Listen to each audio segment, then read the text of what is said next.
بسم اللہ الرحمن الرحیم۔ السلام علیکم ورحمۃ اللہ وبرکاتہ۔ علامہ اقبال اوپن یونیورسٹی ایم اے عربی کوڈ نمبر 4507 یعنی 4507 4507 کے تحت پڑھائی جانے والی کتاب البلاغہ کی یونٹ نمبر 1 اور دوسرے یونٹ کے کچھ حصہ یعنی 1.5 یونٹ کا تعارف اس لیکچر میں پیش کیا جائے گا۔ سب سے پہلے یونٹ نمبر 1 کے صفحہ نمبر 9 پر علم بلاغت کی حیثیت، تاریخ میں اس کی ابتدا اور ترقی پر بات کر رہے ہیں۔ سب سے پہلے عربی زبان کی اہمیت ہے کہ اللہ تعالیٰ نے ہر قوم کو ایک ایسی زبان عطا کی ہے جس سے وہ بات چیت کر سکتی ہے، اور ایک ایسی زبان جس سے وہ اپنے مقاصد کا اظہار کرتی ہے اور اپنے مقاصد کی تکمیل کرتی ہے۔ یہ اللہ تعالیٰ کی سنت ہے کہ بنایا ہے اس نے قوم اور اس کی زبان کے درمیان خوشحالی، زوال، موت اور زندگی کو۔ قوم جتنی اونچی ہوگی اس کی زبان اتنی ہی اونچی ہوگی، قوم جتنی پست ہوگی اس کی زبان اتنی ہی پست اور نیچی ہوگی۔ زبان قوم کی زندگی کے ساتھ ہوتی ہے اور زبان کی موت قوم کی موت ہے۔ یہ اللہ کا قانون ہے اس کی مخلوق میں۔ وَلَن تَجِدَ لِسُنَّتِ اللَّهِ تَبْدِيلًا، اور تم اللہ کے قانون میں کوئی تبدیلی نہیں پاؤ گے۔ زبان ایک عنوان ہے قوم کا۔ زبان کی ترقی اور اس کے سائے کی وسعت ہی قوم کی ترقی اور اس کے اقتدار کی وسعت ہے۔ اب اختصار کے پیش نظر 2.1 دیکھیں تو اس میں کہہ رہے ہیں کہ جی 1.2 زبانوں میں عربی زبان کی حیثیت، تو وَعَلَى هَذِهِ السُّنَّةِ، اور اسی سنت کی بنیاد پر اللہ تعالیٰ نے اپنے نبی حضرت محمد صلی اللہ علیہ وآلہ وسلم کو تمام انسانوں کے لیے بھیجا، اور آپ خاتم النبیین صلی اللہ علیہ وآلہ وسلم پر واضح عربی زبان میں ایک ایسی کتاب نازل فرمائی جو کہ یہدی الحق و الی صراط مستقیم ہے، یعنی کہ حق اور صراط مستقیم کی طرف رہنمائی کرتی ہے۔ فدعا الناس، پس بلایا لوگوں کو، الی توحید اللہ، اللہ کی وحدانیت کی طرف اور اس کی عظیم شریعت پر عمل کرنے کی طرف۔ چنانچہ لوگوں کو خدا نے ہدایت دی، عرب اور غیر عرب سب اس پر ایمان لائے اور ان سب لوگوں سے اس کی تشکیل ہوئی۔ آگے علوم لغت کی تدوین پر بات کر رہے ہیں کہ جو لوگ نبی صلی اللہ علیہ وآلہ وسلم پر ایمان لائے، اللہ نے ان کو برکت دی، ان کی تعداد بڑھتی گئی، یعنی تعداد میں اضافہ ہوا۔ جو لوگ رسول اللہ صلی اللہ علیہ وآلہ وسلم پر ایمان لائے تو ایمان کی برکت، ایمان کی وجہ سے اللہ نے ان کے اندر برکت ڈال دی اور ان کی افرادی قوت بڑھتی گئی، ان کے اجتماعات میں اضافہ ہوا اور وہ مختلف علاقوں میں پھیل گئے۔ ظاہر ہے جب افرادی قوت بڑھی تو وہ مختلف علاقوں کی طرف پھیلنے لگے۔ ان کی زبان ہر سفر کے اندر ان کے ساتھ چلی، یعنی جہاں بھی انہوں نے سفر کیا ان کی زبان ان کے ساتھ چلی اور لاحق رہی ان کو ہر سرزمین میں۔ اب آپ کہہ سکتے ہیں کہ ان کی زبان ہر سفر میں ان کے ساتھ چلی ہے اور لاحق رہی ان کو ہر سرزمین میں، اور عرب عجم بھائی بھائی بن گئے۔ آگے صفحہ 10 پر جو ہے وہ علوم بلاغت کی حیثیت کو بیان کر رہے ہیں۔ علوم بلاغت کی حیثیت کو دیکھیں تو کہتے ہیں ثم وجہ العلماء، اس کے بعد علماء کرام نے قرآن کریم کے دفاع میں علوم بلاغت کی طرف توجہ مبذول کرائی، یعنی اللہ تعالیٰ نے پھر ظاہر ہے قرآن مجید کی حفاظت کا ذمہ لیا ہے تو اس کے لیے اسباب پیدا کر دیے۔ علماء نے قرآن کریم کے دفاع میں علوم بلاغت کی طرف توجہ مبذول کرائی، جو کہ اسے اللہ تعالیٰ نے اس کی عمدہ ساخت، یعنی جو کہ اسے کا مطلب ہے یعنی کہ علوم بلاغت کو یا علم بلاغت کو اللہ تعالیٰ نے اس کی عمدہ ساخت، اسلوب اور حیرت انگیز اختصار کے لحاظ سے عطا کیا۔ یعنی ذرا دوبارہ دیکھیں ثم وجہ العلماء سے کہ اس کے بعد علماء کرام نے قرآن کریم کے دفاع میں علوم بلاغت کی طرف توجہ مبذول کرائی، جو کہ اسے اللہ تعالیٰ نے اس کی عمدہ ساخت یعنی علوم بلاغت کو اس کی عمدہ ساخت، اسلوب اور حیرت انگیز اختصار کے لحاظ سے عطا کیا، اس کی طرف اللہ تعالیٰ اس کی طرف علماء کرام نے توجہ مبذول کرائی۔ آپ کہہ سکتے ہیں کہ علوم بلاغت کی خصوصیات کی طرف توجہ علماء کرام نے مبذول کرائی تاکہ قرآن کریم کا دفاع کیا جا سکے۔ اس سے آگے وکان ابرز جہات الاعجاز سے دیکھیں تو یہ فرما رہے ہیں کہ اس کے معجزے کے سب سے نمایاں پہلو وہ کیا ہے؟ اس کے نظاموں کا معیار ہے، اس کی ساخت کی مضبوطی ہے، بناوٹ کی مضبوطی ہے، کس کی؟ علم بلاغت کی، اور اس کی اعلیٰ فصاحت و بلاغت اس حد تک، اور اس کی اعلیٰ فصاحت و بلاغت اس حد تک کہ کوئی بھی انسان اس کی تقلید یا نقل نہیں کر سکتا تھا۔ قرآن نے ایسے لوگوں کو چیلنج کیا، اب یہ قرآن مجید کو بیان کیا جا رہا ہے کہ قرآن مجید نے ایسے لوگوں کو چیلنج کیا کہ قرآن مجید نے ایسے لوگوں کو چیلنج کیا جو بیان بازی یعنی علم بلاغت کے ماہر اور کلام اور تقریر کے بادشاہ تھے، لہذا قرآن نے ان کو ان کے سب سے مخصوص معاملات میں اور ان کی خوبیوں سے واضح طور پر چیلنج کیا، لِتَكُونَ حُجَّةٌ الزما، تاکہ حجت ثابت ہو جائے۔ اور علوم بلاغت کے لیے ایک ایسا اعزاز ہے جو کسی سے پوشیدہ نہیں، یہ تین چیزوں کی وجہ سے ہے، یعنی علوم بلاغت کے اندر کے لیے ایک اعزاز ہے، اور جو علوم بلاغت کے لیے ایک اعزاز ہے وہ تین وجوہات کی بنیاد پر اسے اعزاز حاصل ہے۔ ان تین وجوہات کو بیان فرماتے ہوئے دیکھیں، پہلی وجہ یہ ہے کہ جو شخص علم کلام کا مطالعہ کرتا ہے، اس سے واقف ہے، اس پر عبور رکھتا ہے، وہ قرآن کریم کی معجزانہ نوعیت کے بارے میں واضح یقین کے ساتھ کھڑا ہے۔ یعنی جو شخص علم کلام کا مطالعہ کرتا ہے اور اس علم کلام سے اور علم بلاغت سے واقفیت رکھتا ہے، اور صرف یہی نہیں کہ مطالعہ اور واقفیت رکھتا ہے، بلکہ مطالعہ کرتا ہے، واقفیت رکھتا ہے، اور اس کے ساتھ ساتھ اس پر عبور بھی ہے، اسے گرپ بھی ہے اس پر، جس کے اندر یہ تینوں چیزیں موجود ہیں، تو وہ قرآن کریم کی معجزانہ نوعیت کے بارے میں واضح یقین کے ساتھ کھڑا ہے کہ قرآن مجید کی نوعیت کیا ہے؟ قرآن مجید کی معجزانہ نوعیت ہے، اور وہ قرآن مجید کی معجزانہ نوعیت کے بارے میں واضح یقین کے ساتھ کھڑا ہے، اور یہ محمد صلی اللہ علیہ وآلہ وسلم کی سچائی کی دلیل ہے۔ اس سے آگے دوسرا پوائنٹ دیکھیں، دوسرے پوائنٹ کے اندر کہتے ہیں جو شخص علم بیان میں ماہر ہو وہ عربی کی باریکیوں اور رازوں کو اپنے لیے چھو لیتا ہے۔ یعنی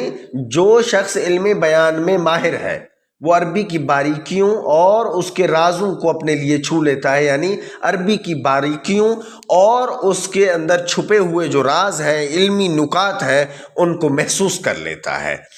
لیکن شرط یہ ہے کہ وہ شخص علم بیان میں ماہر ہو۔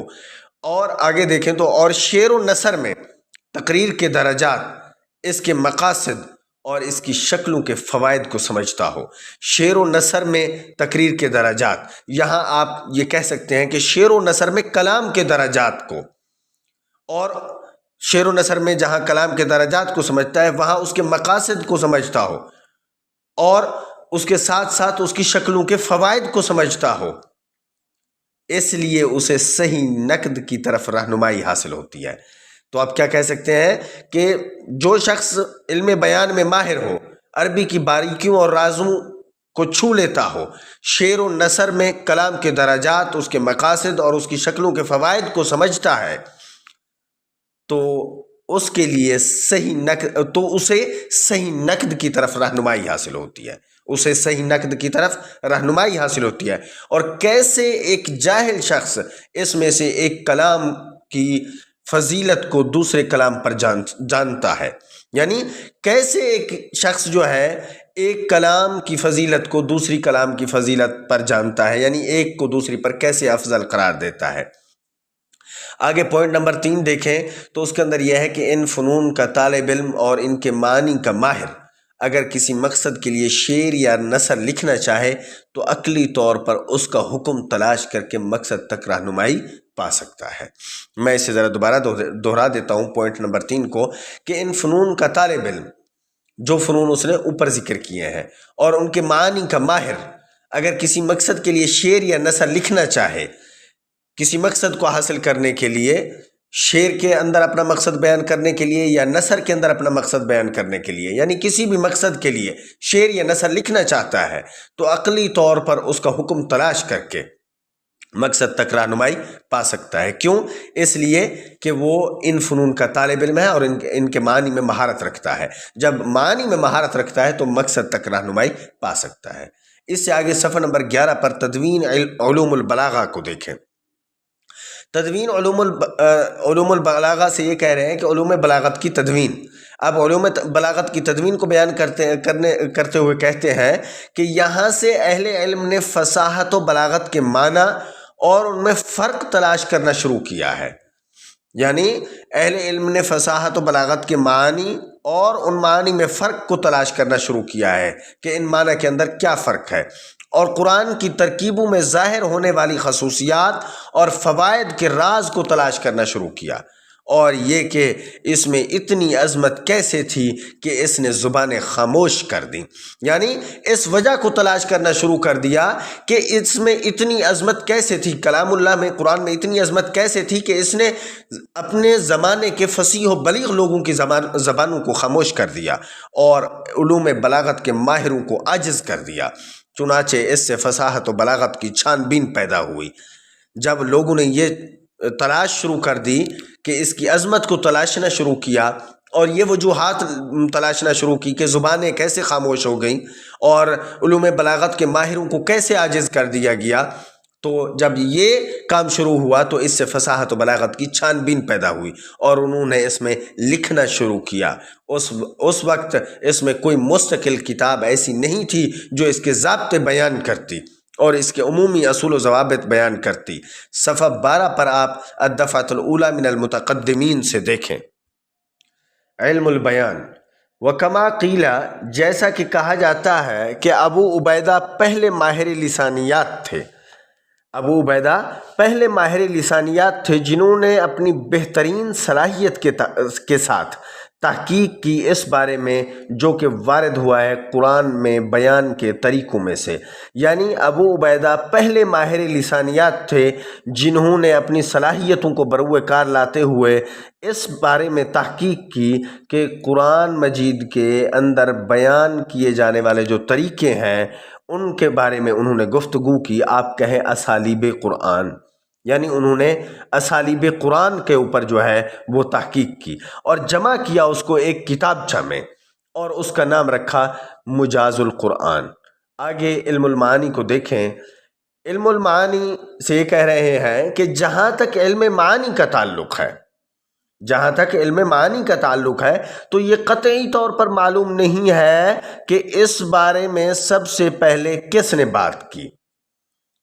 یعنی علم معانی پر سب سے پہلے جو کلام کیا گیا اس کے بارے میں معلوم نہیں ہے کہ کب اور کس نے سب سے پہلے علم المعانی پر کلام کیا یا گفتگو کی۔ ذرا دوبارہ دیکھیں، جہاں تک علم معانی کا تعلق ہے تو یہ قطعی طور پر معلوم نہیں ہے کہ اس بارے میں سب سے پہلے کس نے بات کی، بلکہ بعض بااثر مصنفین اور مبلغین جیسے جعفر بن یحییٰ، سہل بن ہارون الفارسی اور دیگر نے اس بارے میں بات کی ہے۔ آگے صفحہ 13 پر علم البدی کو دیکھیں۔ اما علم البدی، بہرحال علم بدی، جہاں تک علم بدی کا تعلق ہے تو کہا جاتا ہے کہ سب سے پہلے اس پر خصوصی کتاب لکھنے والے عباسی خلیفہ عبداللہ تھے، جن کی وفات سن 296 ہجری میں ہوئی۔ سب سے پہلے علم بدی پر کتاب لکھنے والے کون تھے؟ خلیفہ عبداللہ، عباسی خلیفہ عبداللہ تھے، اور ان کی وفات جو ہے وہ 296 ہجری میں ہوئی۔ انہوں نے سب سے پہلے علم البدی پر باقاعدہ اور خصوصی طور پر کتاب لکھی۔ ان سے پہلے کے شعراء مثلاً بشار،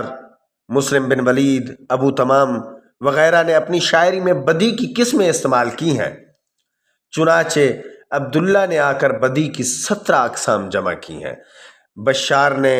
اور مسلم بن الولید نے، ابو تمام نے علم بدی کی اقسام جو ہیں وہ استعمال کی ہیں، لیکن جب عبداللہ نے ان پر کتاب لکھی، عباسی خلیفہ نے، تو انہوں نے بدی کی 17 اقسام جو ہے جمع کی اپنی کتاب کے اندر۔ آگے مختصراً مفہوم عرض ہے کہ قدامہ ابن جعفر نے علم بدی کی 20 اقسام جمع کی، اور اس نے عبداللہ کے ساتھ ان میں سے کچھ اقسام کے بارے میں بحث کی۔ یعنی ممکن ہے کہ اس نے عبداللہ کے ساتھ کچھ اقسام کے بارے میں اختلاف کیا ہو، بحث کا مطلب یہ ہے اختلاف کیا ہو، گفتگو کی ہو۔ اس کے بعد ابو ہلال اور دیگر نے اس میں مختلف قسم کے فنون بدی کا اضافہ کیا۔ یعنی خلاصتاً یہ ہے کہ علم بدی کی اب ترقی کو بیان کر رہا ہے۔ اختصار کے پیش نظر صفحہ نمبر 14 پر المتاخرین سے دیکھیں تو یہاں سے یہ کہتے ہیں پھر متاخرین آئے، جیسے قزوینی، سعد الدین التفتازانی اور ان کے بعد دیگر، پس وہ نہیں طاقت رکھتے تھے کہ وہ اضافہ کریں اس پر کسی چیز کا اصول بلاغت میں سے۔ یعنی علامہ قزوینی، علامہ سعد الدین اور ان کے بعد کچھ اور بھی علماء ایسے تھے جن کے اندر جو یہ طاقت نہیں رکھتے تھے کہ وہ اصول بلاغت کے اندر کسی چیز کا اضافہ کر سکیں۔ آگے اختصار کے پیش نظر صفحہ نمبر 22 کو دیکھیں۔ یہاں پر آپ کے سامنے ہے فصاحت و بلاغت اور ان دونوں میں فرق۔ جیسا کہ میں نے پہلے عرض کر دیا ہے اور آپ کا کوڈ بھی کہتا ہے، جیسا کہ پہلے میں نے کہا تھا کہ قرآن کریم ایک ابدی معجزہ ہے۔ ابدی معجزہ کا مطلب ہے ہمیشہ کا معجزہ۔ قرآن کریم ایک ابدی معجزہ ہے جو ایک ایسی قوم پر نازل ہوا جو بیان بازی کے ماہر، یعنی علم البلاغت کے ماہر اور کلام کے بادشاہ ہے۔ یہ پیچھے بیان کر کے آیا ہے آپ کا کوڈ، جب انہوں نے بتایا کہ قرآن مجید نے انہیں چیلنج کیا، ان کی زبانیں خاموش کر دیں، تو اس جگہ پر یہ بات جو ہے بیان کر دی کہ جو ایک ایسی قوم پر نازل ہوا جو بیان بازی کے ماہر اور کلام کے بادشاہ ہیں، اور اس نے انہیں چیلنج کیا، انہیں معذور اور ان کی زبانیں خاموش کر دیں، یعنی انہیں معذور کر دیا اور ان کی زبانیں خاموش کر دیں۔ معجزہ کا سب سے نمایاں پہلو قرآن میں اس کی فصاحت و بلاغت کی اس حد تک بلندی ہے کہ کوئی انسان اس کی تقلید نہیں کر سکتا۔ یعنی فصاحت و بلاغت قرآن مجید کے اندر اس حد تک موجود ہے کہ کوئی انسان اس کی تقلید نہیں کر سکتا، چاہے جائے کہ اس کے مقابلے میں کوئی چیز پیش کرے۔ مقابلے میں پیش کرنا تو دور کی بات ہے، اس کی تقلید بھی انسان کے لیے ناممکن ہے۔ تو وہ فرماتے ہیں کہ فصاحت و بلاغت کی اس حد تک بلندی ہے کہ کوئی انسان اس کی تقلید نہیں کر سکتا اور نہ کر سکے گا، اور یہیں سے فصاحت و بلاغت کی تحقیقات نے جنم لیا، اور ان دونوں کے درمیان فرق نے بھی، یعنی یہیں سے فصاحت و بلاغت کی تحقیقات بھی پیدا ہوئی، یعنی لوگوں نے فصاحت و بلاغت پر تحقیقات اور ریسرچ کرنا بھی شروع کی، اور ان دونوں کے درمیان فرق بھی بیان کرنا شروع کیا اور تلاش کرنا شروع کیا۔ اس سے آگے الفصاحت لغتاً کو دیکھیں تو فرماتے ہیں اطلاق کیا جاتا ہے لغت میں فصاحت کا کئی معنوں پر، اگرچہ یہ معنی آپس میں مختلف ہوں لیکن وہ ایک مرجع کی طرف لوٹتے ہوں۔ اگرچہ معنی مختلف ہوں لیکن مرجع ان کا ایک ہی ہو، اور وہ ہے بیان اور ظہور اور ابانت اور وضوح ہے۔ اس سے آگے پھر لغوی تحقیق کر رہے ہیں آپ، اختصار کرتے ہوئے صفحہ نمبر 23 صفحہ نمبر 23 پر دیکھیں الفصاحت اصطلاحاً، فصاحت کی اصطلاحی تعریف۔ فصاحت و بلاغت کا مطلب ہے واضح الفاظ کے ساتھ مطلوبہ معنی کو ظاہر کرنا۔ فصاحت و بلاغت کا کیا مطلب ہے؟ فصاحت و بلاغت کا مطلب ہے واضح الفاظ کے ساتھ مطلوبہ معنی کو ظاہر کرنا، اور اس میں لفظ کے تلفظ میں آسانی، یعنی لفظ کی ادائیگی میں آسانی، لفظ کے معنی کی وضاحت، لفظ کی ساخت کی درستی، یعنی لفظ کی بناوٹ کی درستی، اور مرادی معنی تک پہنچنے میں آسانی شامل ہے۔ یعنی فصاحت و بلاغت کے اندر جو چیزیں شامل ہیں ان میں سب سے پہلے ہے واضح الفاظ کے ساتھ مطلوبہ معنی کو ظاہر کرنا،